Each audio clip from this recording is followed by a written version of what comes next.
ماوەی چەند هەفتەیەکە جارێکی دیکە جموجەڵی داعش لە سنووری کەرکوک و باشووری و پارێزگایە دەستی پێکردووەتەوە.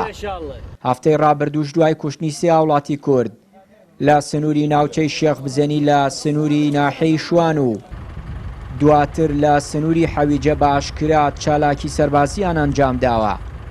جێگری فەرماندەی ژووری هێزا و بەشەکانی کەرکوک ئاشکرای کرد داعش لێرە و لەوێ جموجۆڵی هەیە، بۆیە هەوڵەکان خراونەتە گەڕ بۆ ڕێگری لە هەر پێشهاتێکی مەترسیدار لە سنوورەکە ڕووبدات. بەڵێ ئەو جموجوڵانە ماوەیەکە لەم سنوورە هەیە، بەڵام ئێستا هێزێکی زۆری سەربازی لەو ناوچەیە هەن، ژمارەیەکی زۆری ئەو هێرش و جوڵانی داعشمان لەناو بردووە و هێزیشمان بڵاوە پێکردووە. ئەم جوڵانی داعش لە ئەنجامی ئەو دزەکردنەیە کە لە ماوەی ڕابردوو لە سنووری زنجیرەچیای حەمرین دروست بووە، بۆیە پلان و بەرنامە هەیە بۆ ڕێگری لەو جوڵە و چالاکیانەی کە ماوەیەکە دەستی پێکردووە.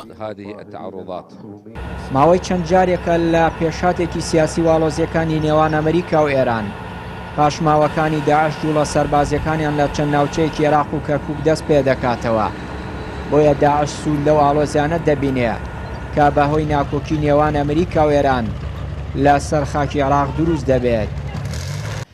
دیارە داعش ئەجندایەکی سیاسیە و ماوە کە کەم دەکرێتەوە پەیوەندی بە زروفە سیاسیەکەی و کاتەوە هەیە و ئێستاش زروفێکی سیاسی لە ئارادایە کە داعش جارێکی تر جموجۆ بکات.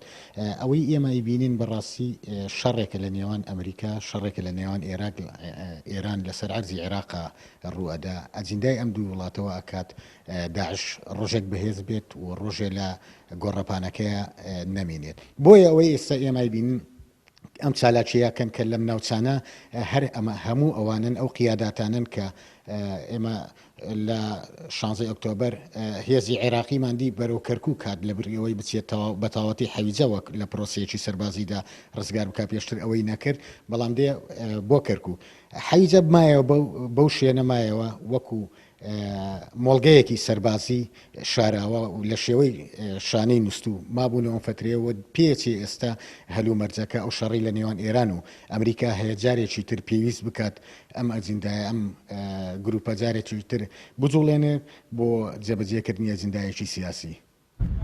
لە کۆتایی شەڕی داعش لە سنووری پارێزگای کەرکوک حەویجە کە مەرکەزی بڕیاری داعش بوو لە ناوچەکە شەڕی تیادا نەکرا و پاشماوەکانی ئەو گروپە لە سنووری حەمرین گیرسانەوە، چونکە ئەو گروپە چەکدارە بۆ درێژەدان بە چالاکیەکانی سوود لەو بۆشایە ئەمنیانە دەبینێ کە هێزە عێراقیەکان لە ناوچەکە ناتوانن کۆنتڕۆڵی بکەن.